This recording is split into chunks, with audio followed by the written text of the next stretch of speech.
So, good morning sa inyo. Miss Jinko, can you lead the prayer?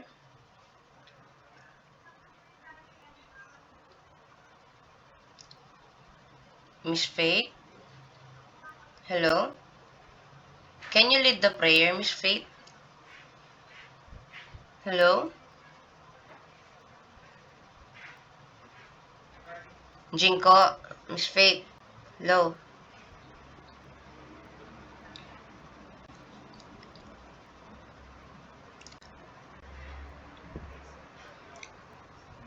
Mr. Russell, can you lead the prayer?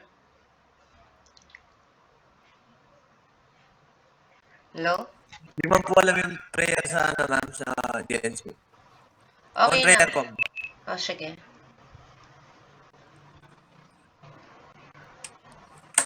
The Father, the Son, the Holy Spirit, Amen. Our Father, who art in heaven, hallowed be your name. Your kingdom come, your will be done. On earth as it is in heaven. Give us this day our daily bread, and forgive us our sins, as we forgive those who sin against us.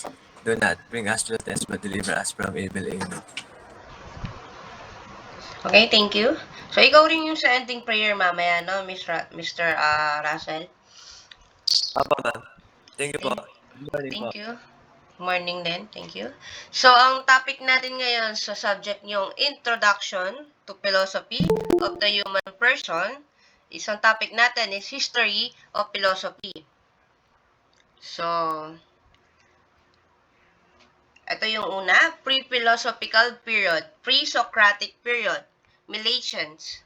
So, Western philosophy is said to have begun in the Ionic colonies of Asia Minor or the present-day Turkey. Yan ang tawag nila dati sa Turkey. Around 6th century BC, through Thales of Miletus. Thales known as the first Greek philosopher and the father of philosophy. So si Thales ang father of philosophy. Is regarded as the first to engage in the inquiry of searching for causes and principle of the natural world and various phenomena without relying on supernatural explanation and divine components. By observing nature, he believed that earth floats on water, which was considered as the first or ultimate substance. So kay Thales, ang sa kanya, yung work niya, no? So, yung philosophy niya, yung work niya, yung talking about subject niya is di siya naniniwala sa mga supernatural explanation about sa mundo natin. Kasi dati, yung panahon nila is gusto nilang malaman saan nanggaling yung mundo, yung universe, saan nanggaling yung earth. Ayan, curious sila, nagwa-wonder sila, saan ba nanggaling ang earth natin, yung mundo natin, yung universe natin, ganyan. So, sa kanya, hindi siya naniniwala sa mga to, sa mga supernatural explanation. Di ba, nung panahon nila, naniniwala sila sa mga ganyan, sa mga multo, sa mga kung ano-ano pa. So, then naniniwala siya by observing nature, ayan, na yung earth daw, nagpo-float daw on water. Kasi, sa periodic table, di ba? Yung mga sa chemistry, so, nandiyan ang water, di ba? Yung water daw ang unang-unang ultimate substance. Ayan. So, naniniwala siya na yung earth daw nagpo-float sa water. Yun ang paniniwala nila before. Ayan. Then, susunod, another Milesian is the philosopher Anaximander, who also wondered about the beginning of the universe and where it came from. So, gaya na sabi ko kanina, curious sila sa umpisa ng mundo natin. So, more systematic than Thales, Anaximander claimed that the universe was formed from the boundless or apeiron, which is yung apeiron is Greek term yan. Greek word siya, which is both the first principle and the substance of the universe. Actually, itong term na to, itong katabi ng substance, actually, ito yung mga beginning of the letter of the alphabet ang ibig sabihin nito. So, di ba, alam naman natin yung substance is yan, di ba? So, I assume, alam nyo yun, dahil STEM kayo, yung sa chemistry, di ba? So, the universe. On the other hand, Anaximenes, another Milesian, argued that the air was the fundamental element. Through the process of rarefaction or compression, the air surrounds Earth in a more or less compressed state. So, kay Anaximander, ang universe daw, kung kanina, ang Earth daw ay nagpa-float sa tubig. Sa kanya naman, ang base sa kanya, yung universe daw natin boundless. Ibig sabihin is infinity. So, walang katapusan. Boundless siya. Then, tapos, sabi pa dito, yung air daw, fundamental element ng Earth. Nasa-surround daw ng air yung Earth. Nasa-surround siya ng hangin. So, kung kanina tubig, ngayon naman hangin sa kanya. So, which is true naman, di ba? May hangin naman talaga sa Earth, di ba? So, susunod, Heraclitus of Ephesus and Xenopanes of Colophon. So, Heraclitus and Xenopanes continued the Milesian claim of a single or proper substance. They also offered a cosmological account, but they expanded their focus on the human subject and investigated the nature of inquiry itself in the physical explanation they provided. So, Heraclitus claimed the unity of opposite in characterizing the cosmos and went further to express that to understand this characterization, it is to inquire of the Logos and be able to speak the language of the Logos. So, kay Heraclitus naman is unity of opposite. So, paano ba magkakasundo ang mga tao? Kaya kung mapapansin nyo, sabi dito, di ba, be able to speak the language of the Logos. Alam naman natin before na yung mga writing nila is wala pang specific writing, di ba? That's why yung sa Egypt din, di ba? Symbol ang ano nila, writing. Pag nakita mo yung ganitong symbol, alam mo na yung pinag-uusapan nila ay tungkol sa tupa, tungkol sa mga ano nila. Then, ganun din, yun ang ibig sabihin ni Heraclitus. Through language, pwede rin naman na magka-unity yung mga tao, di ba?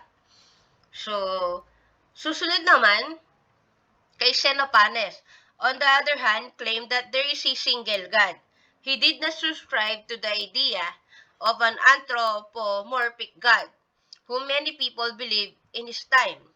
Xenopanes suggested that if gods are human-like, then horses, oxen, and lion would have equine, bovine, and leonine gods respectively as well.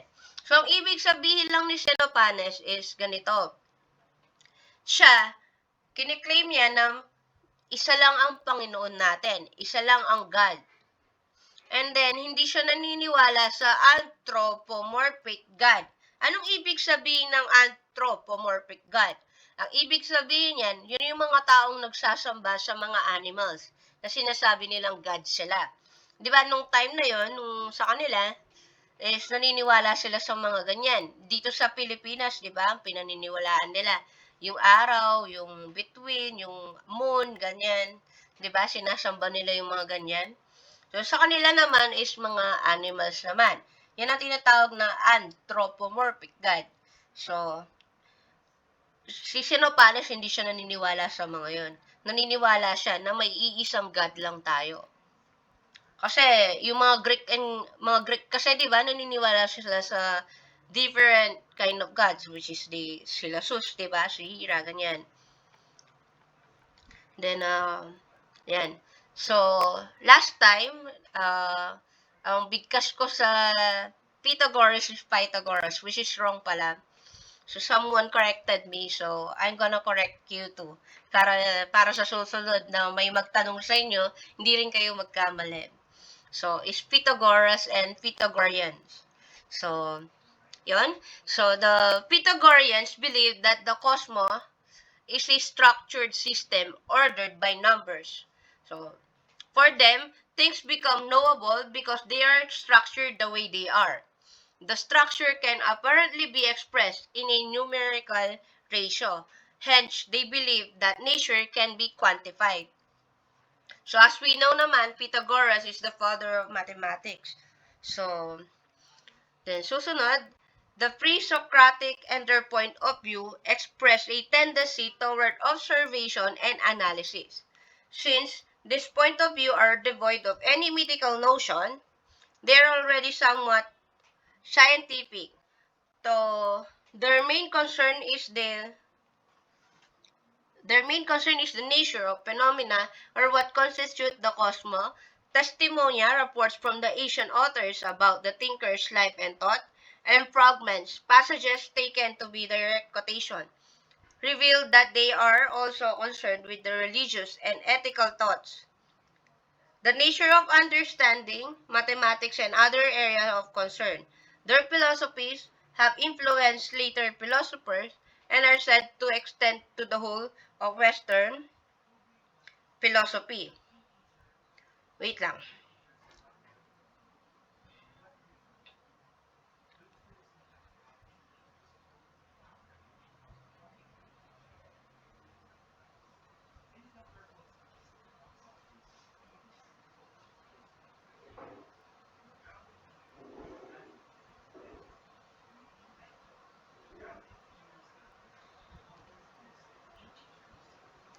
Okay? So, dito sa part na to, ang sinasabi niya, sorry medyo natagalan, uminom lang akong tubig. Minsan kasi nawawalan ako ng boses. So, nasa na ba ako? Okay, eto. So, dito sa part na to, sabi dito, di ba, uh, sabi dito, since this point of view are devoid of any mythical notion, they're already somewhat scientific. So, kung kanina is wala sila kasing concrete evidence, di ba? Yung mga kanina na sinasabi, yung earth daw nagpa-float sa water, then yung air is sinasurround yung earth. So, back then, wala pa silang concrete evidence na ito talaga is dito talaga sa earth. Ito talaga nangyayari sa earth. Ganyan. So, wala silang uh, evidence. So, ngayon naman, dito sa part nila Pythagoras is medyo nagiging scientific na dahil meron nang numbers, di ba? So, medyo nagiging parang nakakapag ano na sila na eto, yung masasabi na nila na may nagso-supporting document kumbaga sa kanila. So kaya nga yung susunod na ano dito, sentence, to their main concern is the nature of phenomena or what constitutes the cosmos. Cosmos is yung umpisa, yung sa universe. Testimonya, ito yung sinasabi nilang, sabi dito, reports from Asian authors about the thinker's life and thoughts. So, ibig sabihin, is, kunwari, sabi ng mama mo is ganito. Sabi ng lolo mo is ganyan. Yung mga kasabihan nila, yung mga thoughts nila. Ganon din dito, do sa testimonya. For example, according kay Thales, ito ang sinasabi ni Thales. According kay Anaximander, ito ang sinasabi niya. So, yun ang ibig sabihin nitong reports from Asian authors about the thinker's life and thought. So, that's why pinag-uusapan din natin yan, di ba?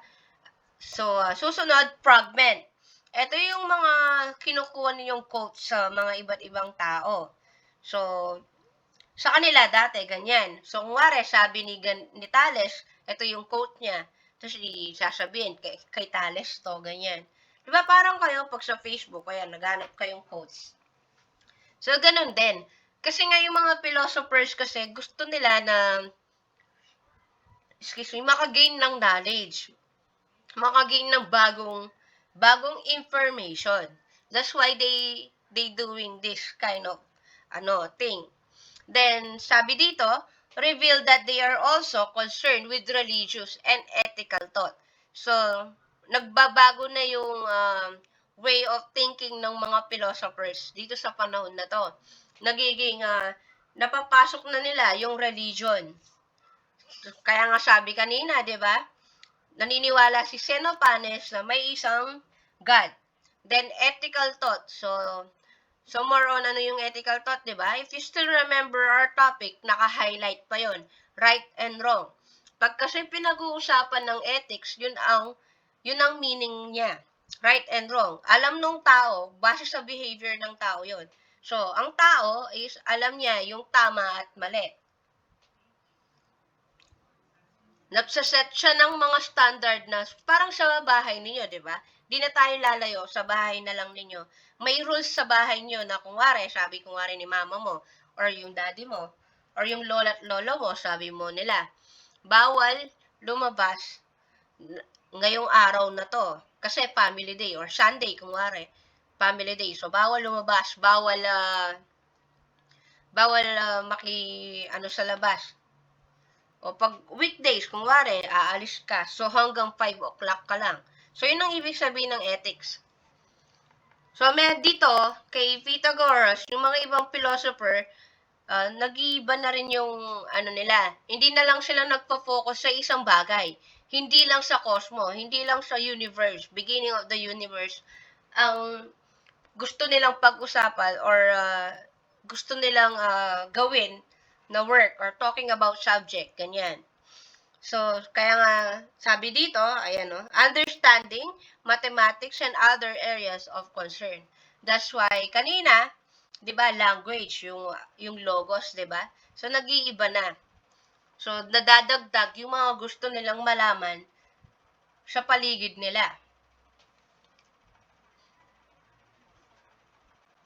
So, susunod, Socrates and the Socratic School. The second period in the history of Greek philosophy is comparatively short, but is considered the most flourishing. This period was dominated by three famous philosophers, which is si Socrates, si Plato, and si Aristotle. The philosophers in this period mainly had to answer the problem of how to save the intellectual and moral life of the nation, which was threatened by materialism and skepticism. So, eto sila. Ayan, yung picture nila. Ayan. Si Socrates, si Plato, and si Aristotle. Ayan sila. Then, ayan. So, yung tatlong to, si Socrates, si Plato, and Aristotle, are considered three of the greatest philosophers in history. So, mag-a-assume ako na kilala niyo sila. Dahil mula junior high kayo, pinag-uusapan na rin sila. So, dito na tayo. Socrates left no writings at all. Yet he has greatly influenced Western philosophical tradition through Plato's dialogue. Socrates is best known for the Elecus or the Socratic method. It is a method of question and answer that aims to provoke the one being asked to think for oneself and to clarify one's conception about what is asked. Socrates is also regarded as the one who urged self-examination and claimed that the unexamined life is not worth living. So, si Socrates, yung kanyang work or yung kanyang sabi nga dito, Socratic method. Ano yung Socratic method na to? Sabi dito, ito yung method na question and answer. Ibig sabihin, tapos may nakalagay dito, provoke. Ayan, provoke, sabi niya.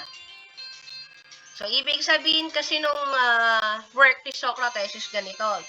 Kung ngari, ako, as your teacher, tatanungin ko kayo, ano yung pangarap mo?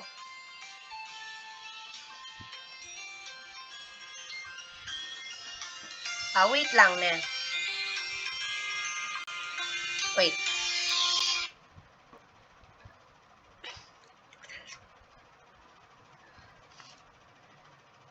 Okay, so, nasaan na ba ako? Okay, yun. So, kung tatanungin ko kayo na ano yung pangarap mo, then, kayo, mag-iisip kayo, di ba? Seryosohin niyo yung ganong question. Kasi nga, sabi dito to provoke the one being asked to think for oneself and clarify one conception about what is asked. So, iniisip po yun. Ano nga ba ang pangarap ko? Diba? Ganun yung iisipin mo pag tinanong ka. Ano nga ba ang pangarap ko? Ano nga ba yung gusto ko?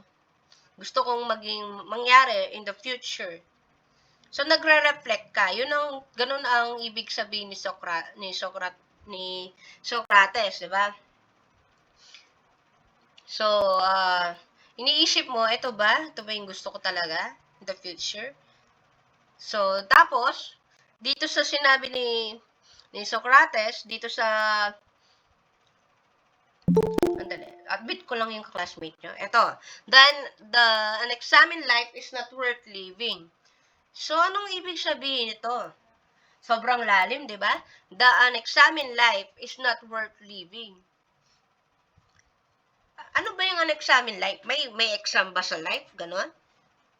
So, ang ibig sabihin nito is ganito.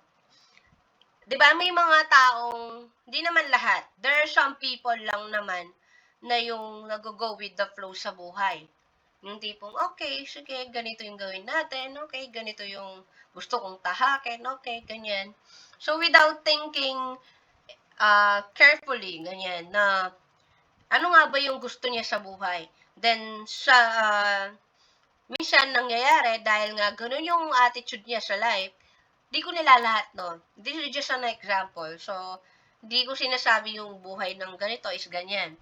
This is just an example. Dito lang tayo. Ine-explain ko lang tong meaning nito, no? So yun nga. So, may mga ibang tao na ganun nga, na parang go with the flow nga. Tapos, in the future, ang nangyayari, nagre-regret sila. May regrets sila na, ba't di ko ginawa to? Bakit nga ba hinayaan ko yung bagay na mangyaring ganito? Nasayang kuwari, magbibigay tayong year, nasayang yung 5 years of life ko sa ganito. So, yun ang ibig sabihin ni Socrates na the examined life is not worth living. Na yung dahil nga kakababayaan niya, kaka-go with the flow niya, hindi niya inisip yung future niya na that's why it's not worth living, sabi nga niya. Nangyayari, dahil marami ng opportunity na miss, maraming bagay na nakaligtaan na niya, hindi niya yan nagagawa ng ano yung buhay niya. Hindi ko sinasabing di ba? So, yun ang ibig sabihin lang nito. That's why, si Socrates, ang gusto niya is mag-self-examination ka sa sarili mo. To have a reflection na ano nga ba ang gusto mo. So, kayo, di ba? So, ano yung gusto nyong mangyari sa buhay ninyo? Ito yung lagi kong sinasabi sa mga estudyante ko. Sa mga dati pa at saka yung mga bago at yung ngayon. Kayo? So, lagi kong sinasabi sa kanila na gawin na nila yung best nila ngayon. Bakit? Kasi, in the future, kung gusto mong makita yung sarili mo in the future na walang regrets, na nakangiti ka, nababalikan mo yung nakaraan mo sa pag-aaral mo, is, alam mo yun, wala kang regrets na bakit di ko to ginawa, bakit hinayaan ko to, yung mga ganong question. Because ako, personally, dahil, based sa experience ko to, akin lang naman to, sa akin opinion lang to, pero nasa sa inyo pa rin yan, di ba? If you tawag doon, susundin nyo, ganyan. So, sa akin kasi, ang ginawa ko, kahit na yung pangarap ko is maging doktor, hindi natupad, is ginawa ko pa rin yung best ko. Nag-shift kasi ako yan. Ginawa ko pa rin yung best ko, na kahit na hindi na yung pangarap ko. Kasi gusto kong may marating ako sa buhay. So, ngayon, I'm your teacher na, di ba? So, I don't have any regrets. Because I know I did my best. So, gusto ko din na ma-experience yung ganong feeling na kahit na di mo natupad yung pangarap mo, dahil binigyan ka ng opportunity ng buhay. Pero tulad yan, nakapag-aral pa rin ako noon. Binigyan pa rin ikaw ng opportunity, then grab it. Huwag kayong maglungkot-lungkot na di na nga natupad, tapos maglulungkot-lungkot ka pa, di ba? So, yun ang gusto ring iparating ni Socrates sa inyo. That's why the unexamined life is not worth living. So, susunod, Plato. Plato philosophy is a completion and extension of the philosophy of Socrates. Socrates taught that knowledge through concept was the only true knowledge, to which Plato concluded that the concept of the idea was the only true reality. Thus, for Plato, philosophy is the science of the idea, or as we should say, of the unconditioned basis of phenomena. Plato's work also encouraged humanity to seek what is good, what is true, and what is beautiful in the intellectual realm beyond the appearances, because the senses are often deceitful. He also urged that humans detach themselves to what is corporeal because the soul, without the limitation of the body, can better recognize the eternal form of truth, beauty, and goodness. Such beliefs reveals Plato's views on ethics, epistemology, metaphysics, aesthetics, and social and political philosophy. So, kay Plato, ang work niya is more on reality, more on realidad. So, sabi nga dito, di ba, Plato's work also encouraged humanity to seek what is good. Kasi may mga ibang tao, siguro pati sa panahon nila Plato noon, nung time nila, is may ganun din tao. Medyo timely din ang work ni Plato kasi. Ngayon din kasi, sa time natin ngayon, may mga ibang tao na hindi nila tinitignan or pinapansin kung ano yung kabutihan. Minsan, 'di ba? Uh, 9 na mabuti, isang pagkakamali. Nakikita nila yung pagkakamali na kaagad. Kaya nga sabi dito ni Plato, 'di ba? Encourage humanity to seek what is good. Yung mga ibang tao kasi tinitignan nila yung kamalian ng ibang tao. Then what is true? Minsan nagiging bulag na sila sa katotohanan. Niloloko na sila harap-harap pero wala silang pake. 'Di ba? So dapat tinitingnan nila ano nga ba ang totoo. Ito ba o ito? 'Di ba ganun naman talaga ang isang ng tao is tinitignan kung ano yung katotohanan, tinitignan yung kabutihan.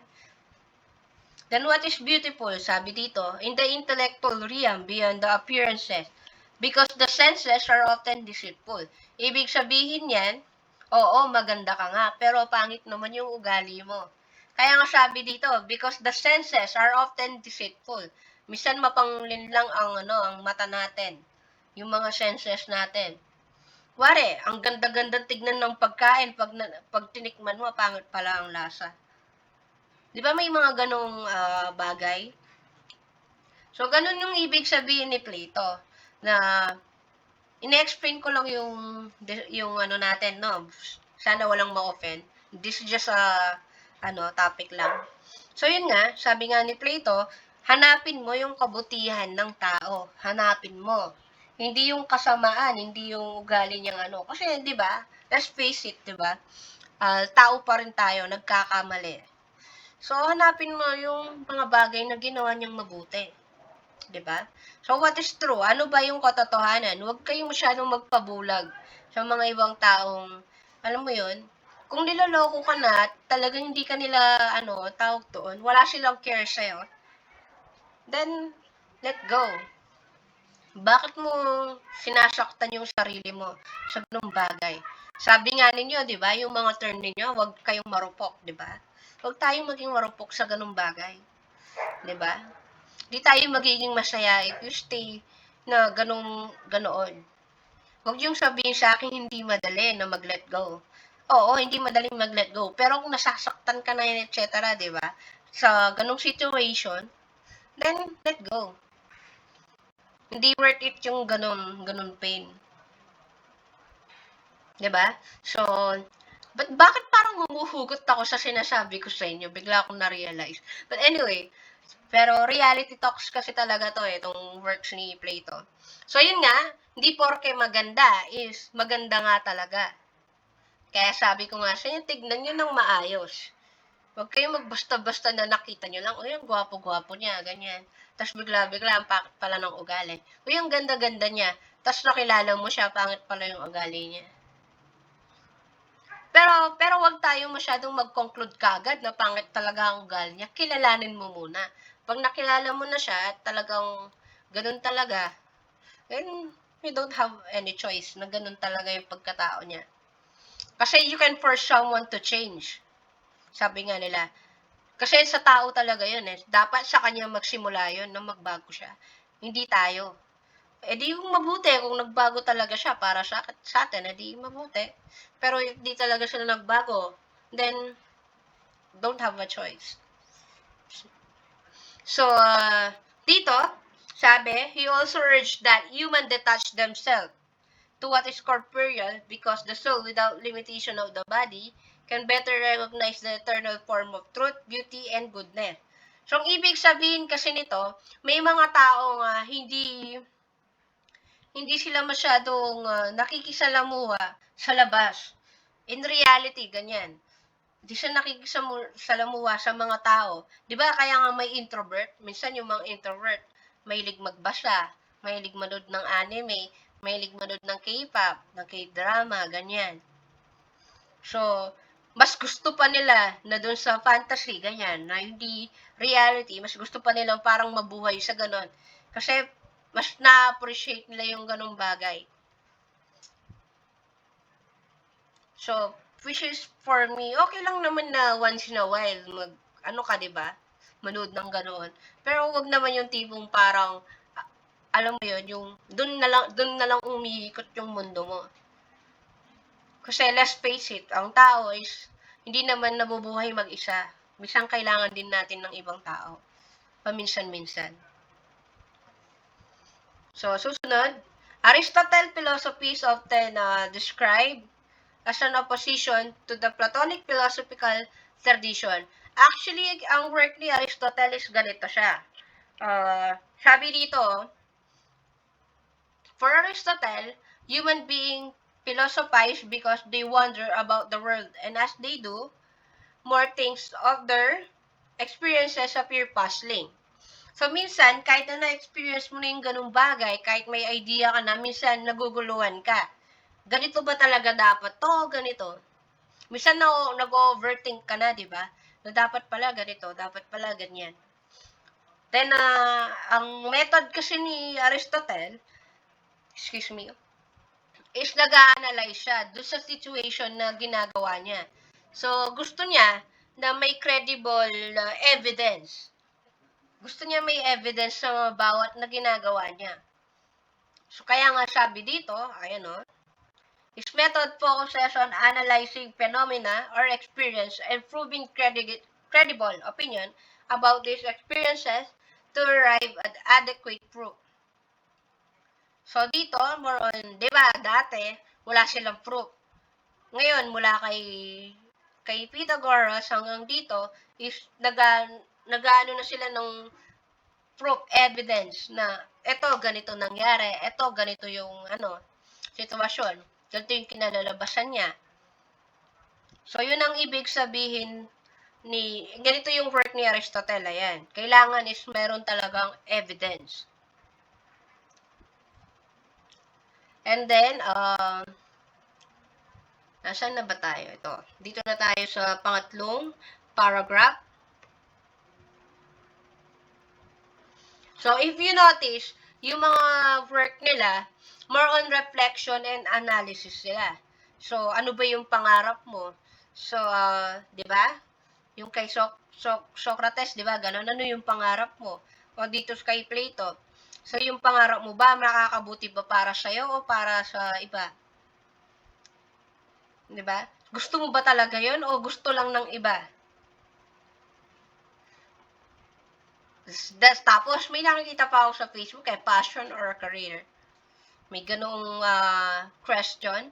So, nasa inyo yan. Nandun na kayo sa stage na, ano nga ba ang gusto mong i-pursue? Yung passion mo ba? O yung, if you think na practical sa buhay mo. There's nothing wrong with that. Kung ano yung pipiliin mo sa dalawa. Kung saan yung gusto mo doon sa dalawang yun, then go. Huwag yung masyadong isipin yung mga ibang bagay na isipin nyo na yung magiging trabaho mo in the future is mag-e-enjoy ka. Pero, of course, maganda din naman na mag-isip ng practical. So, ayun. Kung kayo pa rin kasi ang magde-decide. So ganito yung gawin niyo, yung decision niyo na sa future ba, wala ba akong regrets kung ito ang pipiliin ko.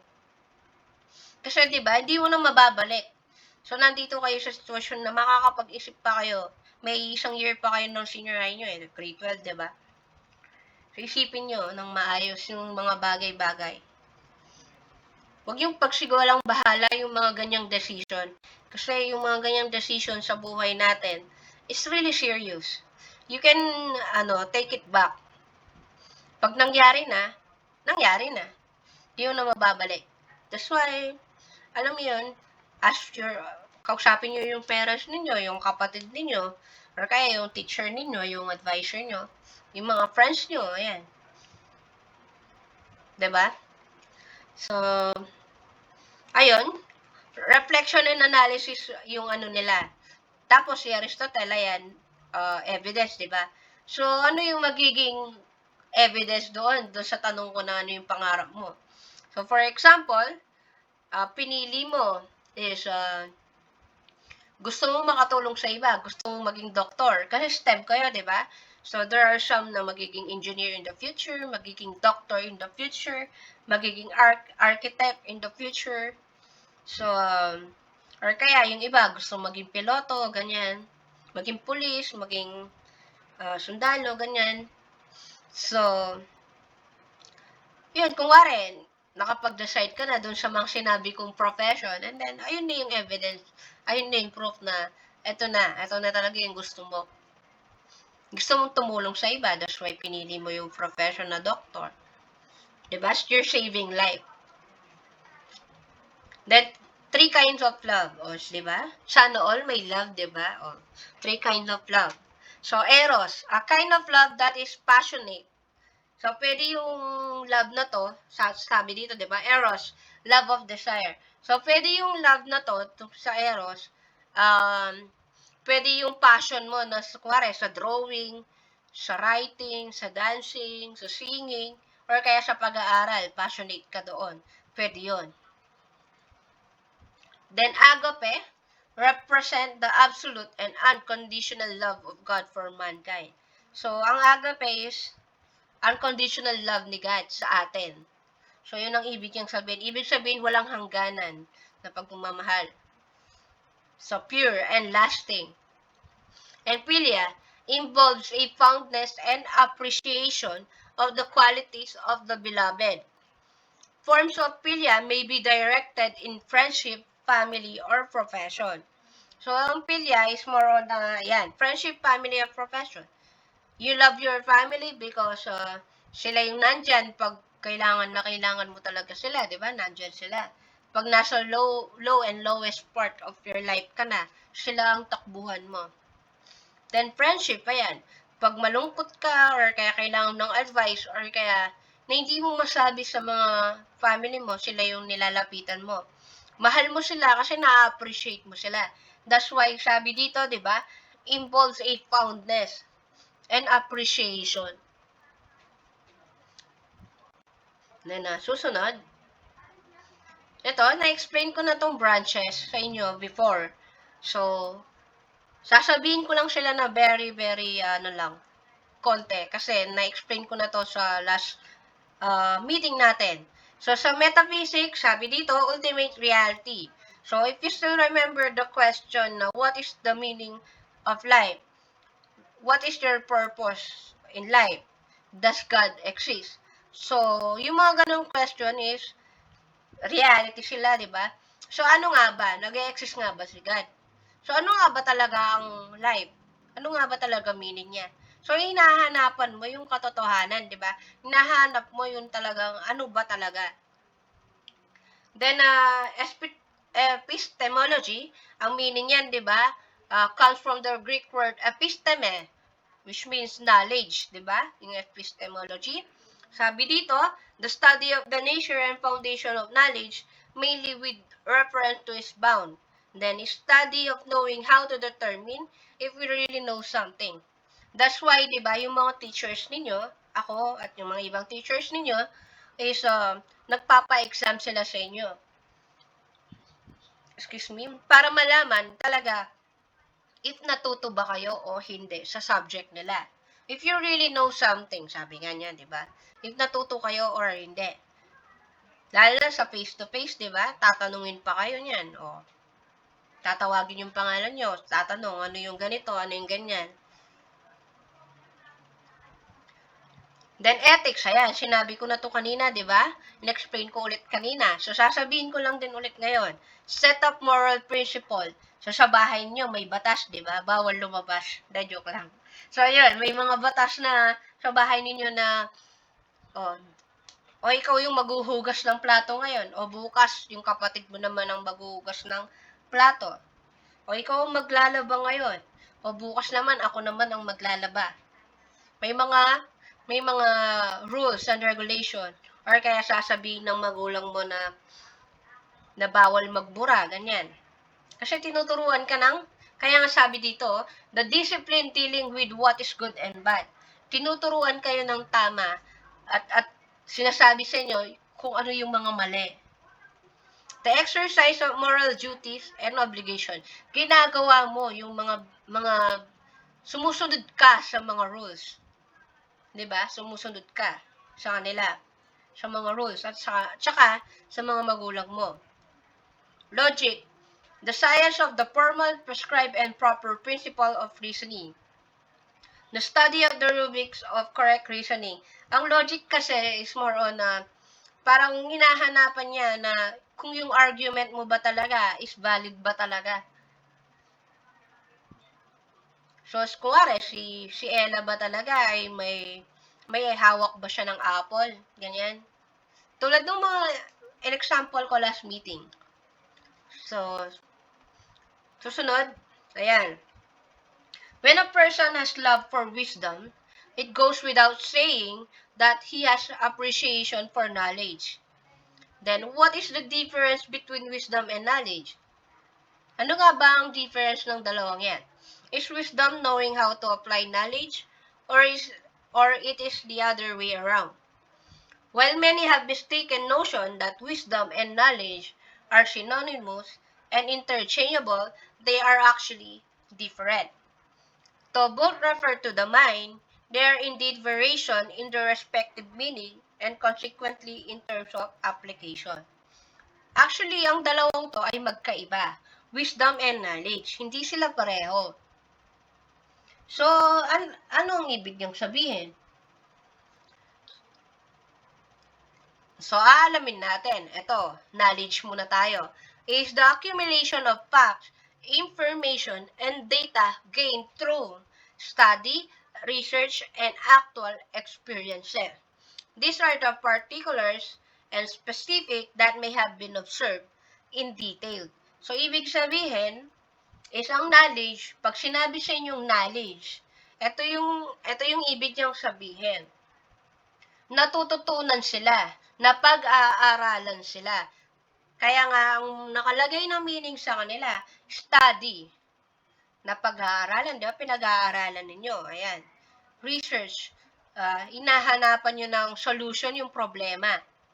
Then, actual experiences, yung mga experiences ninyo. Kasi sa inyo yun nag-gain nyo yun, di ba? Napag-aralan nyo yun. Na-experience nyo, sabi nga nila, di ba? Natutunan mo, ayan. Then, pag wisdom naman ang pinag-uusapan, it is the gift or ability to detect, distinguish, decide. That's why bata pa lang tayo, minsan tinatanong tayo, di ba? Yung mga baby, ayan. Tatanong sa mga baby, nasaan si daddy mo? Tapos titignan nung baby yung daddy. Di ba? Kahit di siya nagsasalita, titignan niya lang. So, then, minsan tatanungin yung baby, nasaan yung mama mo? Titignan niya rin yung mama niya, titignan niya. Kasi bata pa lang tayo, nasa atin na yan, ability natin yon. Distinguish. So, ituro mo yung daddy mo. Tapos tuturo niya. O kaya sasabihin niya, lalapitan niya. Daddy, sabi niya, di ba? Then, yung mama niya, turo mo yung mami mo, sabi mo nila. Tapos tuturo niya, si mami niya. Yun ang ibig sabihin ng wisdom. Nasa atin na yan. Innate na yan, kumbaga. Decide. So, nagde-decide ka. Actually, ang knowledge kasi, yung mga natutunan mo sa knowledge, and then yung ability mong ito, is decide, is wisdom na ang tawag doon. Kasi pinagsasama na yung facts na na-experience mo, at yung mga alam mo, at yung mga alam mo na mula bata ka hanggang lumaki ka. Then, kaya nga sabi dito, wisdom is a deep understanding of reality. Tapos, dito nakalagay, the realization of wisdom comprises reflection, vision, and learning experiences. Pag wisdom na kasi ang pinag-uusapan, nagre-reflect ka na.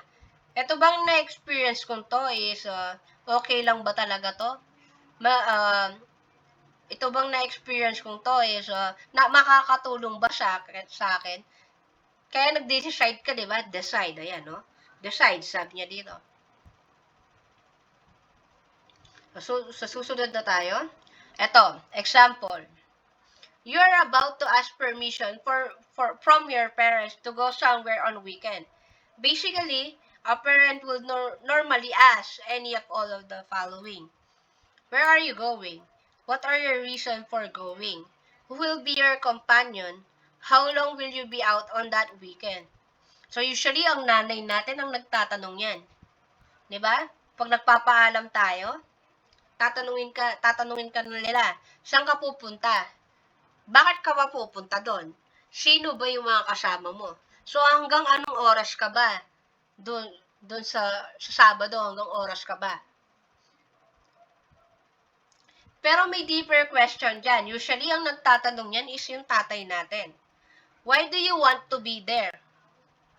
Pero minsan vice versa. Minsan tatay mo yung magtatanong ng apat o yung nanay mo yung nagtatanong nito. Why do you want to be there? Bakit gusto mong nandoon? Bakit nga ba? Bakit ba gusto mo na nasa labas ka? Bakit? So, yun yung mga question, di ba? Bakit nga ba? Actually, ako, personally, nung bata ako, nung mga teenager siyempre matanda ako sa inyo, nung teenager ako, lagi kong iniisip yan. Nagpapaalam ako, nang tatanungin ako ng tatay ko, bakit ba gusto mo doon, ayaw mo ba sa bahay, sabi niya. Minsan napapaisip akong ganun. Diba? Siyempre, tatanungin ka, bakit ba gusto mo doon? Tapos bigla-bigla mapapaisip ako, bakit nga ba? Then I realize ngayon na, ngayong may asawa na ako, ganyan, I realize na, tawag doon, yung mga parents natin is hindi naman palagi nandyan. So, yung mga friends mo, hanggang tumanda kayo, nandyan sila. That's why, make your time na kasama nyo, yung mga magulang ninyo. So, yun ang ibig sabihin ng question na to, di ba? So, knowledge and wisdom yan, di ba? So, wisdom to. Why do you want to be there? Bakit nga ba? Yung mga kaibigan mo, makakasama mo sila. Tapos minsan, pag tumanda na rin kayo, hindi mo na sila makakasama, yung mga kaibigan mo. Pero yung mga magulang mo, makakasama mo pa rin sila. Kahit may anak ka na. Minsan nga, kahit matanda ka na, kasama mo pa rin sila. Bakit nga ba gusto mo doon? Ayaw mo sa kanila? Yung question lang to, Question lang to. Sinasabi ko lang kasi nandito. Question lang. Example lang. Pero isang reflection din sa sarili natin yan. Ako nga, nung nabasa ko to, so, isang reflection din sa akin. So, I kept thinking na, oo nga, no? Bakit nga ba, nung bata ka, gustong-gusto mong lumalabas? So, in reality, mas, di ba? Yung mga kaibigan mo, makakasama mo sila. Pero yung magulang natin, we really don't know when. Hanggang kailan, sabi nga nila. Well, anyway, sabi dito, number 2, money. Knowledge is knowing how to manage your money. So, budgeting, spending, and saving. So, napag-aaralan ng paano ang pag-save ng money, di ba? Napag-aaralan yan. So, knowledge yan, di ba? Kumbaga is knowledge. Napag-aaralan. So, sabi dito, wisdom is the ability to recognize and understand in what way will money impact the quality of your life and your future. Wisdom na to. So, may pera ka nga. Paano ba makaka-apekto ang pera sa buhay mo? Diba? Sabi nga nila, money is the root of evil. Nakakabuti ba siya sa'yo? O makaka-apekto ba siya sa buhay mo? Kasi, di ba, there are some people na pag may pera sila, nakakalimutan na nila yung mga bagay-bagay. Susunod, at this point, can we say that the question is by far more important than the answer? So, yung question mo, ay doon sa question na tinanong ko kanina sa inyo, yung question, yung answer nyo ba doon? Importante ba? Mas importante ba yung tanong kaysa sa answer mo? Why do you want to be there? Anong importante? Yung question na yun o yung sagot mo? I assume, pag tinanong yan, siyempre natanong, di ba? Mag-iisip ka eh. Why do you want to be there? So, ano yung answer mo doon? Sa inyo yun, nasa inyo yan. Hindi ko alam ang sagot ninyo dahil di ko naman kayo tinatanong isa-isa. So, tanungin nyo yun sa sarili nyo, bakit nga ba gusto ko doon? Then, alamin nyo yung answer nyo. O, sinagot nyo na yung tanong. So, anong mas importante, yung tanong o yung sagot mo? Diba? Ayan. Isipin nyo na lang yan. Reflection yan sa inyo. So, actually, self-activity yan sa inyo, sa sarili ninyo. So, philosophy unlock one thoughts to the realism of life. So, that's why may introduction to Pilo kayo. Para mag-reflect din sa sarili ninyo. Importante kasi din yung ganitong subject. Para malaman at makilala nyo din yung sarili nyo kahit na konti lang. Na malaman nyo na, ganito pala ako. Ganito pala yung mga bagay-bagay. We keep on asking questions because we have sense of wonder and desire to know the truth. It enables us to see things far beyond what is tangible. Underlying meaning to what the naked eye can see are sometimes more important than what is noticeably obvious. For better appreciation, the ability to understand is a notch higher than what we know. In the first place, can you figure out how to understand something you do not know? So, dito sa part na to, sabi nga niya, di ba? Minsan, yung naked eye natin, yung mata natin, is nakikita nga natin. Pero hindi natin sila pinapansin. Yung mas bagay na obvious. Kunwari, niloloko ka na nga, di ba? Sinasabi na ng mga tao sa'yo, niloloko ka na nun. Di ba?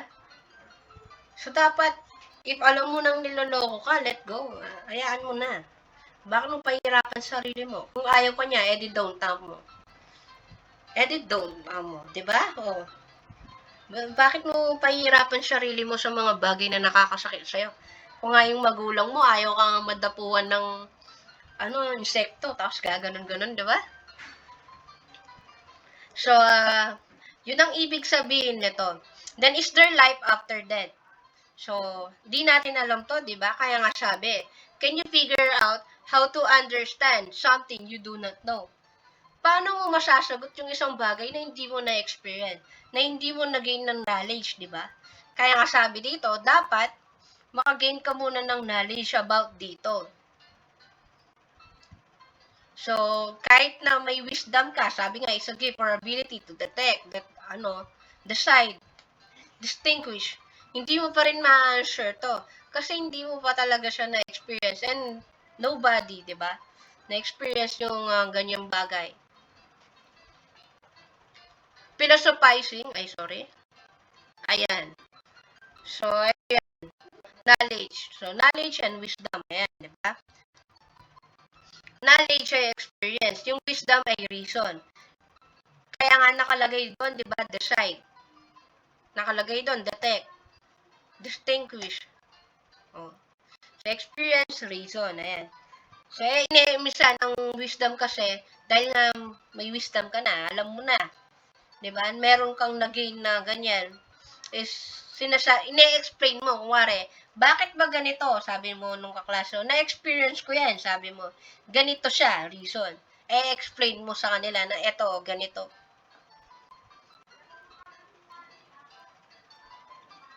Yan. Understanding philosophy. Ayan. Noon naiintindihan, di ba? Understanding philosophy daw. Ayan. Improve problem-solving skills. So, di ba, sabi ko nga, ang philosophy ay knowledge nga, di ba? Love for wisdom and knowledge. So, tinutulungan nila tayo na mag-shape ng truth, ng katotohanan. Bakit nga ba, di ba? Ganyan. Ano bang pangarap mo? Ano ba yung gusto mong gawin? So, yung mga problem mo ba, may solution ba talaga? So, nag-i-improve yung problem-solving skills natin. Then, communication skills. Dahil maingat na tayo sa mga pinag-uusapan natin, talking about subject, not all people, di ba? Ngayon, naiintindihan natin na hindi lahat ng tao ay pare-pareho. Baka mamaya yung kaklase nyo, gusto niya to. Then ikaw, gusto mo, ganito. Kuwari, mahilig siya sa basketball yung kaklase mo. Then ikaw, mahilig ka sa chess. So, magkaiba pa rin, di ba? Pero kahit magkaiba pa rin kayo, napag-uusapan nyo pa rin yun. Ano ba yung rules ng basketball? Sino ba yung mga players ng ganito? Pwede yung pag-usapan yan. Lahat ng bagay kasi napag-uusapan. Hindi ako naniniwala na porke magkaiba kayo, wala na kayong pag-uusapan. Meron. Pero you don't know how to start lang. How to communicate, di ba? Yun ang mahirap kasi. Paano mo ba uumpisahan ang isang bagay na pag-uusap na ganyan? Paano ba makipag-communicate sa iba? Self-knowledge, ayan, improve self-knowledge, ayan. So, ang ibig sabihin kasi ng self-knowledge na yan, pwede yung mga pinag-aaralan nyo, nag-advance reading ka, pwede yung mga experience mo, pwede mo rin silang i-share sa iba. Yung self-knowledge mo, pwede mo silang i-share. Improve persuasive skills. Pwede yung ganito, dahil na-experience mo yon, sasabihin mo sa mga kaklase mo na, alam mo, ito maganda to, pwede mong itry. Kuwari, makeup yan mo. Or kaya, facial, mga skincare, yan, skincare. Pati sa mga classmate mong lalaki, dahil gusto mo din silang gumanda yung skin, sasabihin mo sila. Yan, persuasive. Sasabihin mo, bili ka ng ganito, ganyan. Kasi maganda siya, hiyang siya sa akin. Diba? Parang sales talk, no? Ayun. So, next, tapos sabi dito, the need to convince others, we need to be understood and agreed upon.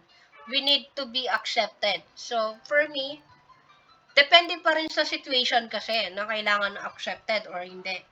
For me, as a person, as a human, di mo naman kailangan palagi na accepted ka sa ibang ibang lugar. Bakit mo pagsisiksikan ng sarili mo sa iba? 'Di ba? Bakit pa? So, huwag mong pahirapan yung sarili mo sa ganung bagay. If hindi ka nila gusto, edi okay, 'di ba? Edi don't mo. So, huwag kayo masyadong maging na, alam niyo yun, yung parang pinipilit niyo yung sarili niyo na accept ka nila ng ibang tao. So, ayan. Ba't parang lumungkot boses ko? Pero yun nga. So, dito na tayo. Task of philosophy. So, critical and constructive. So, sa critical kasi, more on yung mga question na nagpapaisip sa'yo. Tulad nung tanong ko kanina, why do you want to be there? Ayan, di ba? Constructive. So, ang constructive naman is, parang ganito, yung pag nagpapa-essay yung mga teachers nyo sa inyo. So, ine-explain mo na ganito. Critical, yung question na babato sa'yo, bakit ba gusto mo doon? Sabi niya. Constructive, i-explain mo na, eto siya. Ganito po. So, ayan. Then, philosophy is an activity, which is true. Activity din siya in a way. Dahil pinag-iisip niya kayo na ano nga ba yung gusto mo. Di ba? Vision, no? Yan, idea. Ano ba yung idea mo sa buhay? May kanya-kanya tayong quotes about life, di ba? Sa kay Socrates, di ba? The unexamined life is not worth living, sabi niya. Sa kanya yon, idea niya yon, vision niya yon. O sa inyo, ano yung idea and vision niyo about life?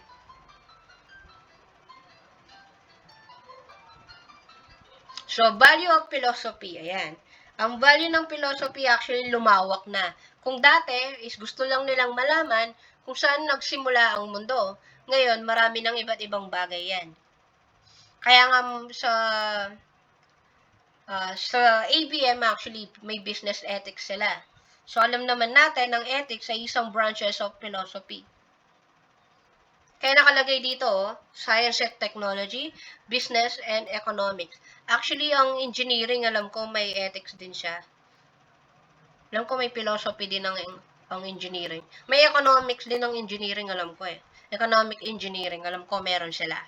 If I'm not mistaken, alam ko meron.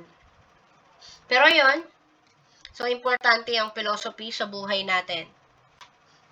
Kasi tinutulungan nila tayo mag-reflect sa mga bagay-bagay na gusto nating gawin sa buhay. So, medieval period. So, sa medieval period, actually, more on religion siya. Dito na pumapasok yung according kay ganito, according sa Bible, yung philosophy nila is related sa sorry, nabulol ako, sa Bible. Ayan, related na dyan.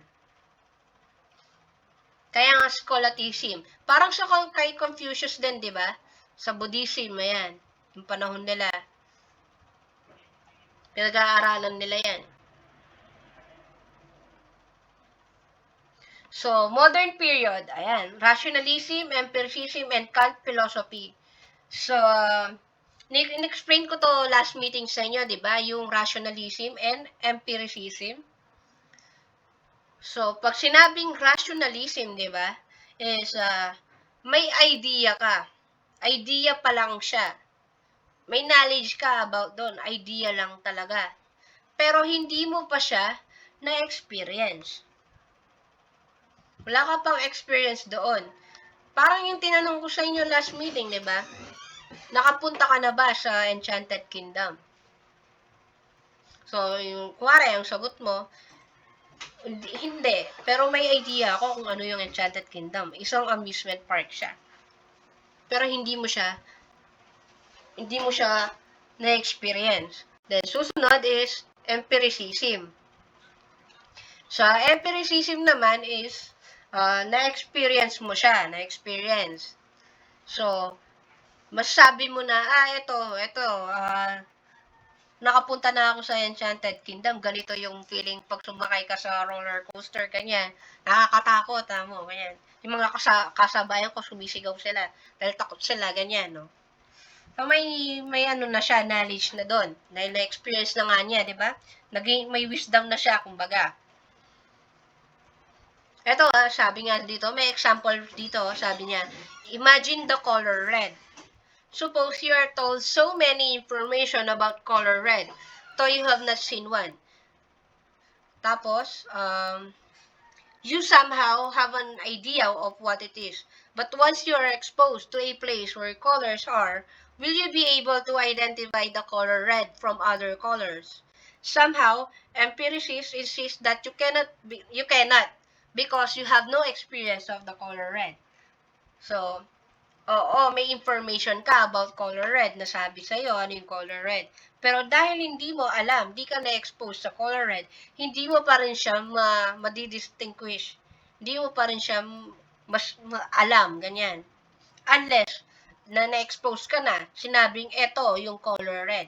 And then, sa susunod na tatanungin ka at ituturo sa'yo, alam mo na siya.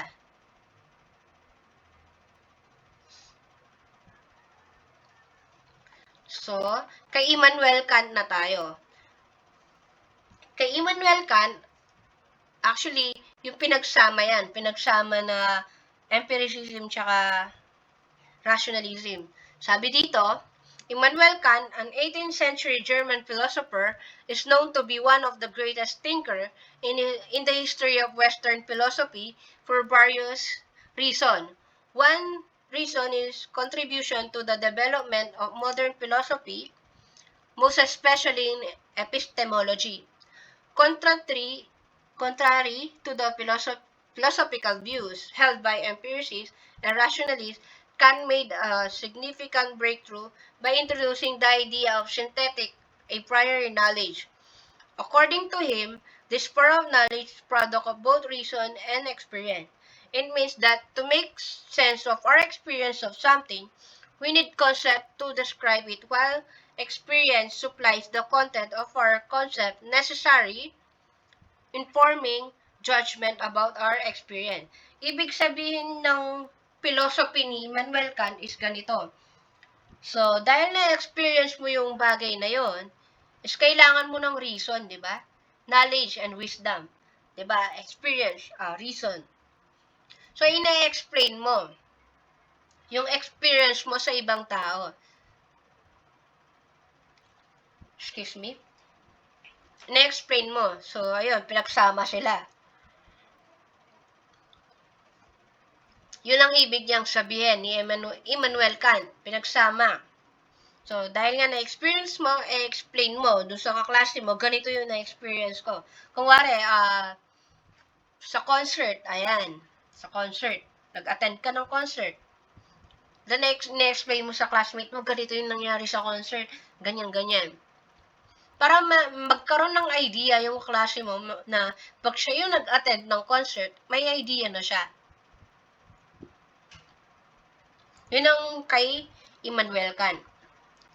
Nasusunod, dalawa to, contemporary period. Actually, last topic na to ngayon, ngayong ano natin, sa ngayong araw, analytic and continental tradition.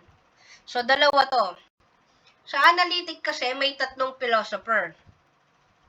Una ay si Russell. Pangalawa, pangalan ni Russell is Bertrand Russell, George Edward Moore, and si Ludwig Wittgenstein. Tatlo sila.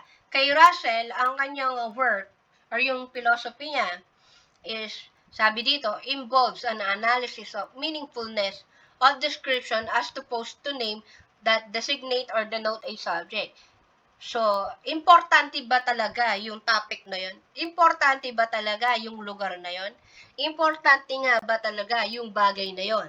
Yun ay kay Russell. Then, pangalawa, kay George Edward Moore. Ang sa kanya naman is ina-analyze mo yung mga bagay-bagay into simple constituent. Simple na bagay. So, kuwari, complex siya. So, isi-simple niya. Parang pag nagsasolve kayo, di ba? Pag nag-solve kayo, merong shortcut, may long method, di ba? So, ganun ang ibig sabihin ng works ni Moore. Komplikado siya, ginagawa niyan simple. Then, kay Wittgenstein naman, ang sa kanya ay language. So, dati, ito yung language na ginagamit ng tao. Ngayon, bakit namamatay na yung language na yun ngayon? Which is, nangyayari sa Pilipinas din, di ba? That's why, yung mga elementary ngayon, yung, nakita ko nga yung sa pamangkin ko, yung math nila, Kapampangan. Gulat na gulat ako nung nabasa ko. Diyos ko, sobrang lalim nung ano. So, Kapampangan na. Kasi nga, namamatay na yung mga ibang lengguwahe sa Pilipinas. Yung mga ginagamit na lengguwahe ng mga ninuno natin. So, yun din ang work ni Wittgenstein. Bakit nga ba nawawala yung language na dating meron tayo? Dahil pinag-aaralan yan, di ba? Pinag-aaralan nila talaga yan. Then, susunod naman yung continental tradition. So, ganito lang ang ibig niyang sabihin. So, di ba tayo, pag pupunta tayo sa isang lugar or kaya niyaya ka ng kaklase mo, fiesta namin. Taga ganito ka pala. Oo. So, di ba? Pag sinabing fiesta ng ganito, isang term na fiesta, ganyan. So, alam mo na kagad saan lugar, di ba? Kuwari, fiesta ng Chasman. Alam mo kung anong araw yan. Alam mo na fiesta sa kanila. Lalo na yung mga taga-Guagua, kabisado nila kailan ng fiesta ng yung nagbabasa ng tubig. Di ba? Nagre-ready yung mga yan. Kasi nga, minsan ako, actually, personally, nung college ako, dahil nag-aral ako sa GNC, dahil nabasa ako nun, sobra. So, memorable sa akin yun, kaya hindi ko makalimutan. So, ayun nga, yun ang ibig sabihin ng continental tradition. So, pupunta ka man sa lugar na yon, alam mo na yung kultura niya, yung tradition nila.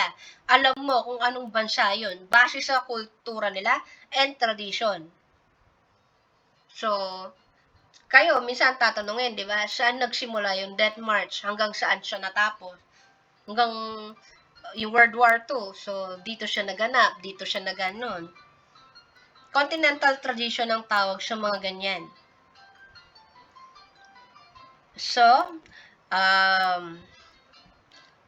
hanggang dito lang ang topic natin. So, 1 hour and a half tayong nagdi-discuss today.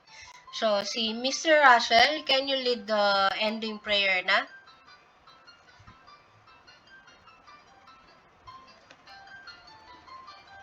Mr. Russell Karan? Ano po, ma'am? Can you lead the ending prayer na?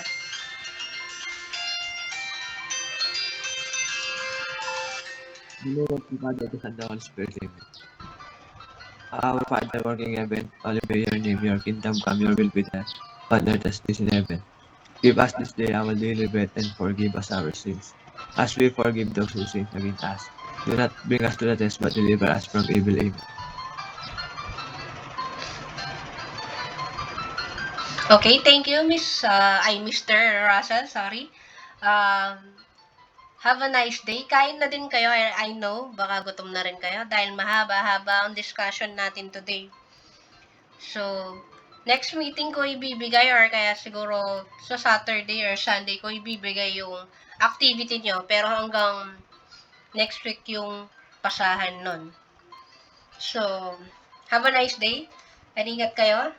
And Thank you po, goodbye. ma'am. Tayo naman. Agad. Thank you po. Thank you. Thank you po. Po. Welcome na.